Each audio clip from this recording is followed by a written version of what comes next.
Por que e como Elphaba fingiu sua morte? Por que o Grimili se abre para Grinda?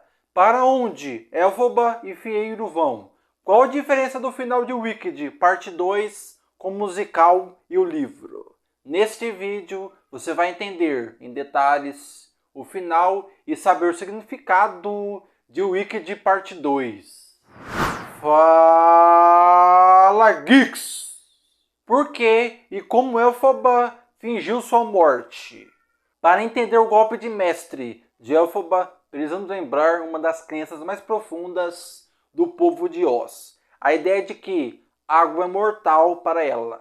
Esse mito tão repetido se tornou uma arma perfeita, e ela sabia disso. Enquanto todos acreditavam que Dorothy Gale seria a heroína destinada a derrotar a Bruxa Má, Elphaba já estava preparando sua saída. Antes mesmo da Dorothy chegar a Kemonko, a bruxa enche um balde com água, o mesmo que seria usado contra ela. Não era descuido, era estratégia. Quando Dorothy joga água, o que vemos é uma bruxa supostamente derretendo. Mas a verdade é que Elphaba aproveita a comoção para escapar por uma das passagens secretas do castelo. Túneis escondidos que Fieiro havia revelado a ela. Ou seja, enquanto Oz acreditava assistir à queda da maior ameaça do reino, Elphaba estava viva, descendo para a escuridão, livre pela primeira vez.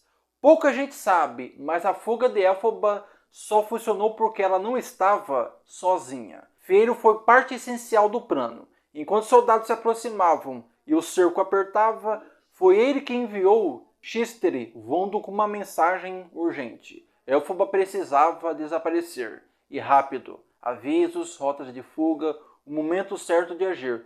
Tudo isso veio por meio desse recado secreto. Assim, quando o caos começou, ela já estava preparada. Somente quando o espantalho finalmente chega ao esconderijo é que Elphaba revela a verdade. Sim, ela está viva. E sim, sua morte foi um teatro necessário.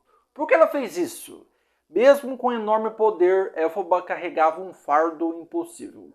Cada ação sua era distorcida. Cada gesto de bondade virava uma nova acusação. O povo de Oz nunca quis ouvir sua versão da história. Ela era diferente, era temida, era a outra. E, com isso, foi transformada em vilã antes mesmo de cometer um crime real. Elphaba percebe, enfim, que não importa o quanto lute, Oz jamais aceitará. E pior, sua presença coloca todos que ama em risco. Os próprios animais, como do Cyber alertam. Enquanto ela existir, à vista de todos, Oz nunca estará realmente seguro. Então Elphaba faz o impensável. Abre mão de sua vida pública e de qualquer chance de redenção para permitir que outra pessoa transforme o reino.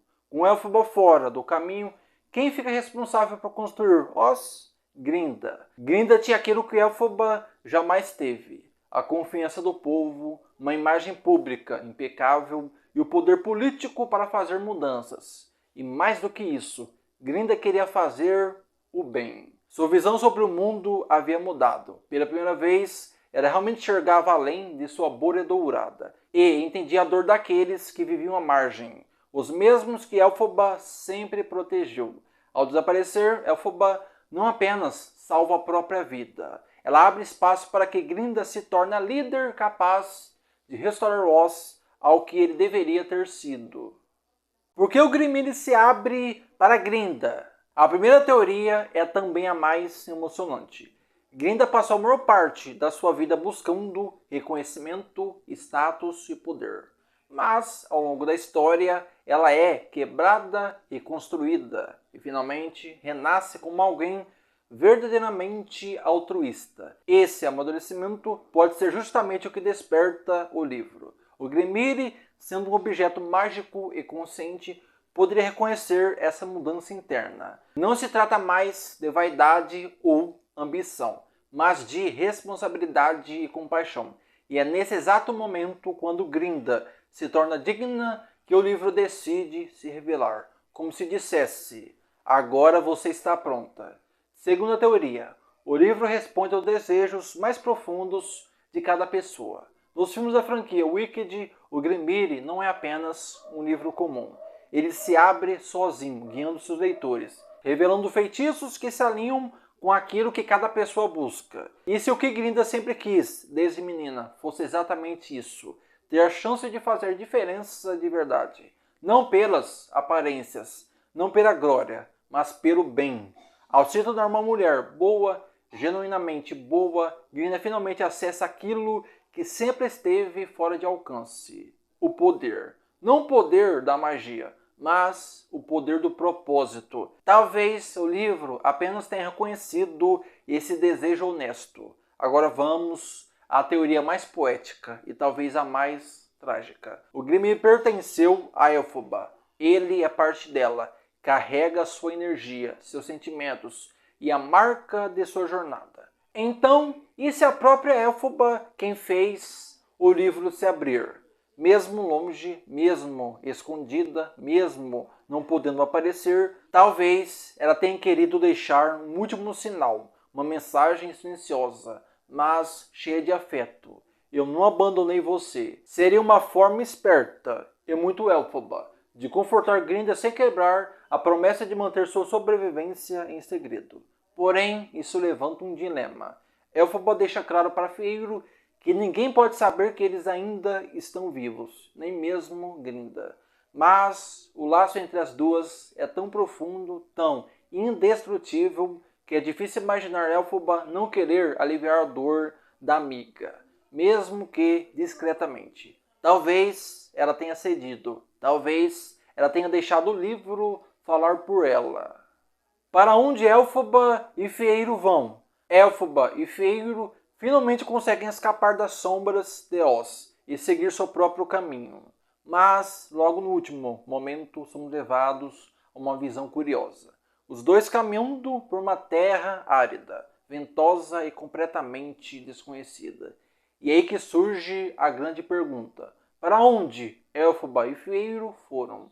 A resposta oficial é: ninguém sabe ao certo. Mas isso só torna o mistério ainda mais fascinante. A única pista concreta vem de uma conversa que Elphaba tem com um grupo de animais que tentam fugir de Oz pela estrada de tijolos amarelos. Eles mencionam um destino chamado o Lugar Além de Oz, um território fora das fronteiras conhecidas, onde as leis, a magia e os conflitos que assolam o reino simplesmente não alcançam. E esse é exatamente o termo usado para definir o local para onde Elphaba e Fiyero seguem. Um espaço sem nome, sem mapa e sem qualquer certeza. Só que essa falta de detalhes não é um descuido, é uma escolha narrativa. Nem os livros de Gregory Maguire, nem o musical da Broadway revelam o que existe depois daquela fronteira. Em vez disso, deixa um público com a ideia de que o casal está indo para um lugar onde finalmente podem ser livres, longe da perseguição, das expectativas e das distorções que transformaram Elphaba na famosa Bruxa Má do Oeste. O musical costuma mostrar os dois se afastando de Oz, mas sem especificar um destino. Como Grinda transforma Oz? Com a partida de Elphaba, Grinda finalmente compreende que o destino de Oz caiu em suas mãos. E pela primeira vez, ela não se esconde atrás do brilho, do glamour ou dos discursos ensaiados. Ela assume a responsabilidade e assume com firmeza. A primeira grande mudança acontece rapidamente. Grinda expulsa o mágico de Oz, revelando que Elphaba era sua própria filha. Logo depois, Madame Moribund enfrenta o peso de seus crimes. Madame Moribund é presa e responsabilizada por seus planos cruéis, incluindo o destino cruel de Nessarose. Sem o apoio da magia, do mágico e sem suas manobras políticas, Moribund finalmente cai. Mas, com essa queda dupla, um enorme vácuo de poder se abre em Oz. E é Grinda quem precisa ocupá-lo. Só que, dessa vez, não como uma figura superficial que muitos conheciam, mas como a líder que um reino precisava. É aqui que ela decide honrar não apenas seu título, mas o legado deixado pela própria Elphaba. Grinda se compromete publicamente, diante de todos os povos de Oz, humanos e animais, a restaurar a harmonia que por tanto tempo foi abalada, e, surpreendentemente, ela cumpre. Com sua nova liderança, Oz finalmente retoma o plano que Elphaba tanto desejou, mas que nunca pôde realizar: a convivência igualitária entre humanos e animais. A opressão e a segregação acabaram. A Cidade Esmeralda volta a receber criaturas de todas as espécies. Mushirand floresce novamente com diversidade e vida. E o maior símbolo dessa mudança aparece quando o Dr. Diamond retorna para lecionar na Universidade X. Algo impensável nos tempos sombrios que antecederam sua partida. Assim, Glinda, antes vista apenas como a boa por convenção e aparência, começa realmente a merecer esse título. O que aconteceu com Dorothy, o Leão Covarde e o Homem de Lata? Mesmo com sua participação reduzida em Wicked Parte 2, Dorothy permanece uma figura monumental para Oz. No filme, ela aparece no momento mais simbólico possível, a despedida do mágico. Mas, depois disso, seu caminho deixa de ser mostrado. Pelo material original, sabemos que Dorothy realmente retorna para o Kansas, assim como na história clássica. Alguns acreditam que ela permaneceu em Oz. O leão é talvez o personagem cuja jornada mais evoluiu depois dos eventos clássicos. Em Wicked ele aparece pouco, mas o universo expandido de Oz conta a história completa. O leão continua crescendo, literalmente e emocionalmente. Nos livros originais de L. Frank Baum, ele não apenas supera sua covardia, ele se torna o ministro do trono de Oz, uma posição equivalente a um conselheiro real de extrema importância. Boq é um caso especial dentro do universo da Wicked. Originalmente um manchin bondoso e gentil, seu destino muda para sempre após sua transformação no Homem de Lata. Um processo que, na versão revisionalista, está provavelmente ligado à história de Elphaba. Em Wicked Parte 2, Boq faz uma aparição breve, mas seu futuro não é explorado. E isso não é por acaso. Ele nunca aparece em nenhuma história futura da série revisionalista de Wicked. Diferença do final de Wicked Parte 2 com o musical e o livro. Quando falamos sobre Wicked Parte 2, é impossível não notar como o filme abraça com força o material do musical. E isso não é surpresa para ninguém. Desde o início, a promessa era entregar aos fãs uma adaptação fiel ao espetáculo da Broadway, mantendo o coração, o tom e as principais reviravoltas da peça, mesmo que pequenas mudanças apareçam aqui e ali para ajustar a história ao cinema. Mas, antes de mais nada, vale lembrar que o musical em si já é uma grande adaptação. Ele nasceu do romance de Gregory Maguire, um livro muito mais complexo, denso e politicamente carregado, com personagens mais ambíguos, um mundo de Oz muito menos encantado do que o que vemos no palco. Para levar essa narrativa ao teatro, muitas coisas precisaram ser transformadas, e algumas completamente reinventadas. E é aí que o filme entra. Os dois longas da Universal seguem essa mesma lógica. Eles não tentam recriar o livro, e sim fortalecer a versão do musical. Por isso, o final de Wicked Parte 2 se mantém essencialmente o mesmo que os fãs já conhecem da Broadway. A relação entre Elphaba e Glinda, o destino de Fiyero e a mensagem sobre amizade, poder e escolhas permanecem intactos, respeitando o que tornou um espetáculo tão popular ao longo dos anos. Ainda assim, o filme inclui ajustes. São detalhes que, mesmo se alterar a estrutura geral, oferecem novas leituras, expandem emoções ou atualizam trechos que funcionam melhor no cinema do que no teatro. Essas pequenas mudanças dão uma nova textura à história, mas sem jamais romper com a essência do musical. Por outro lado, quando viramos a página e olhamos para o livro original, tudo muda de figura. A diferença entre o final do filme e o final do romance é gigantesca. É quase como se estivéssemos comparando dois mundos paralelos. No livro, vários eventos simplesmente não existem, nas versões teatral e cinematográfica, e vice-versa. Por exemplo, as transformações de Fiyero e Boq no musical e no filme não fazem parte da trama do livro. O Dr. Diamond e Madame Moribund não morrem como nas adaptações. E talvez a maior diferença de todas. No livro, Elphaba não sobrevive. Seu destino é bem mais trágico, reforçando o tom político e amargo da obra literária. Enquanto isso, o romance ainda apresenta núcleos familiares que nunca chegam ao teatro ou ao cinema.